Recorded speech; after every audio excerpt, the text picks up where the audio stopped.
அனைவருக்கும் வணக்கம். நான் உங்க குருசெல்வி கிருஷ்ணா.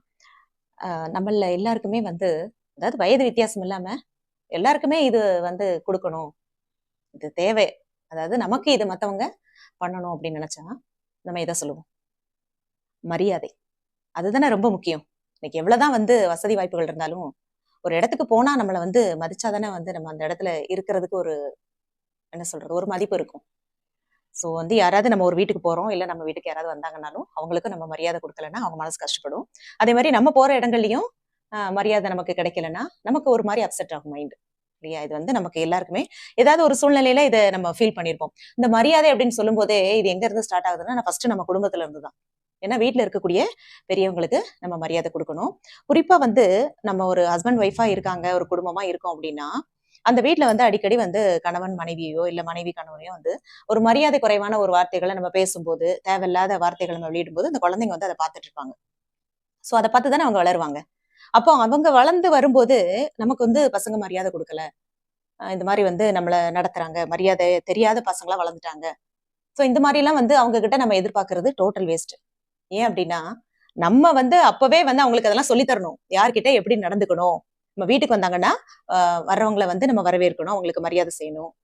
அதே மாதிரி பெரியவங்களா இருந்தா அவங்களுக்கு வணக்கம் சொல்லணும். சோ இதெல்லாம் மாதா, பிதா, குரு, தெய்வம் எல்லாருக்குமே நம்ம மரியாதை குடுக்கணும் அப்படின்னு அதுக்காக தான் சொல்லியிருக்காங்க. இல்லையா? அது ஒரு ஒரு சிறந்த பண்பு. சோ இந்த மரியாதை அப்படின்னு நம்ம சொல்லும்போதே நம்ம என்ன குடுக்குறோமோ அதுதான் நமக்கு கிடைக்கும்.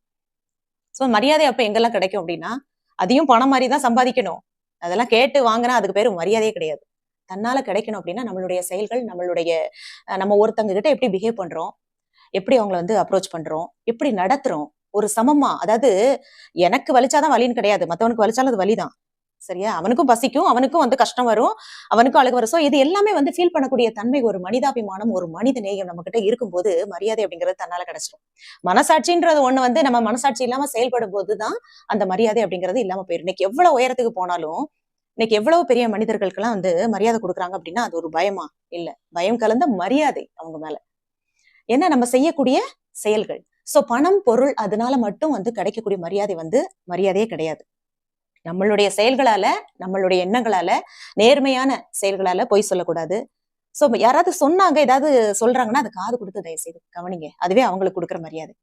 சோ இந்த மாரி மரியாதைன்னு சொல்லும்போது, நெறைய விஷயங்கள் சொல்லிக்கிட்டே போகலாம். மெயினா மனசாட்சியோட செயல்படும்போது மரியாதை கிடைக்கும். மனசாட்சி இல்லாம நம்ம செயல்பட்டோம் அப்படின்னா, மரியாதை அப்படிங்கிறத நம்ம எதிர்பார்க்கவே முடியாது. அது எந்த காலகட்டத்திலயும் சரி. சோ இதுதான் இன்றைய முக்கியமான பதிவு. நம்ம குழந்தைகளையும் மரியாதையோட எப்படி இருக்கணும் அப்படிங்கிறத சொல்லிக் குடுத்து நம்ம வளர்க்கணும். சோ பிடிச்சிருந்தா லைக் பண்ணி, ஷேர் பண்ணி, கமெண்ட் பண்ணுங்க. இது நம்மளுடைய ஆலிசல் சேனல். நன்றி.